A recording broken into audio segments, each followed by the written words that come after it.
মাত্র অল্প কয়েকটা লিচু দিয়ে বাসার সবার জন্য এমনকি মেহমানদের জন্য এত মজাদার একটা ডেজার্ট বানিয়েছি, খেয়ে আলহামদুলিল্লাহ সবাই অনেক প্রশংসা করেছে। এটা খেতে এত মজা হয়, ছোট থেকে বড় সবাই ভীষণ পছন্দ করবে। আশা করছি রেসিপিটা অনেক ভালো লাগবে আপনাদের কাছে। ভিডিওটা ভালো লাগলে একটা শেয়ার দিয়ে দিবেন। তো আজকে এখানে আমি কিছু ফ্রেশ লিচু নিয়ে নিয়েছি। লিচু কিন্তু পাতা ছাড়িয়ে এরকম বোটার অংশ একটু রেখে ফ্রিজে সংরক্ষণ করলে নর্মাল ফ্রিজের মধ্যেই অনেক দিন ভালো থাকে। তো যাই হোক, একটা টিপস দিয়ে দিলাম। এখানে আমি লিচুর খোসা আর বীজ ফেলে দিয়ে শুধু মাংসর অংশটুকু নিয়েছি, আর এর মধ্যে একটু পানি দিয়ে এখন খুব ভালো করে ব্লেন্ড করে নিব। এটার পরিমাপটা হচ্ছে যে যতটুকু লিচু দিতে চাচ্ছেন। এটা 5টা লিচু দিয়েও হবে, আবার 10-15টা দিয়েও হবে। আমি এখানে আজকে 8-10টার মতো লিচু ব্লেন্ড করে নিয়েছি। খুব ভালো করে একদম মিহি করে পেস্ট তৈরি করে নিতে পারলে সবচেয়ে ভালো হয়।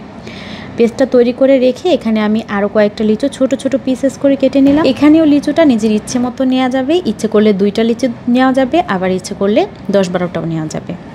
তারপর যেই লিচুটা আমি ব্লেন্ড করে রেখেছিলাম ওটার মধ্যে আরও কিছুটা পানি দিয়ে তারপর খুব ভালো করে ছাঁকনি দিয়ে ছেঁকে নিলাম। এখানে পানি আমি ব্যবহার করেছি একদম লিচুর রস সহ হবে 3 কাপের মতো। তার মধ্যে আমি এখন স্বাদ মতো চিনি দিয়ে দিয়েছি। এখানে লিচুর যেরকম মিষ্টি ওরকম চিনি লাগবে। এখানে মিষ্টিটা একটু চেখে দেখলেই হবে। আর এখানে আগার আগার পাউডার নিয়েছি। এটা যে কোনো সুপার শপ বা বড় মুদি দোকানে কিনতে পাওয়া যায়। এই যে এটুকু 130 টাকা নিয়েছে। প্রতি 1 কেজি লিকুইডের জন্য 2 চা চামচ করে আগার আগার পাউডার লাগে। আমি এখানে যেহেতু 1/2 লিটার মতো পানি নিয়েছি তাই আধা চা চামচ আগার আগার পাউডার দিয়ে দিলাম। তবে খুব বেশি রাবারি একদম টাইট করে এই পুডিংটা তৈরি করতে চাইলে আগার আগার পাউডারটা 1 চা চামচ দেওয়া যাবে।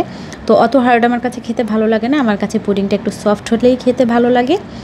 আজকে তো আমি এখানে কি তৈরি করছি সেটাই বললাম না। আজকে আমি এখানে লিচুর পুডিং তৈরি করছি। এটা খেতে অসম্ভব মজাদার, ইচ্ছে হলে লিচুর জেলিও বলতে পারেন। এই মিশ্রণটা চুলায় বসিয়ে তারপর চুলার আঁচটা জ্বালিয়ে দিয়ে মিডিয়াম আঁচে এটাকে জাল করে নিয়েছি যতক্ষণ না পর্যন্ত খুব ভালোভাবে একদম ফুটে ওঠার পরও আমি 3-4 মিনিটের মতো একটু নেড়েচেড়ে জাল করে নিয়েছি। আর অনবরত কিন্তু নেড়েচেড়েছি এটা, নয়তো বা আগার আগার পাউডারটা দলা বেঁধে যায় অথবা নিচের দিকটা লেগে যায়।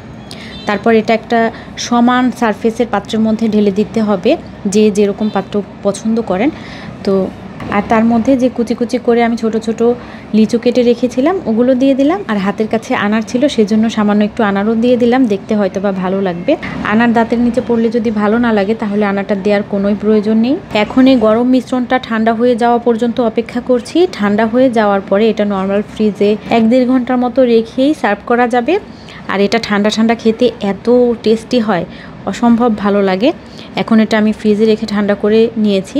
আর তারপরে ছুরি দিয়ে একটু পাত্রটা থেকে ছাড়িয়ে দিচ্ছি যাতে করে এটা ঢালার সময় ভেঙে না যায়। আর ভালো করে একটু ঝাঁকিয়ে পাত্রটা থেকে আলগা করে নিচ্ছি।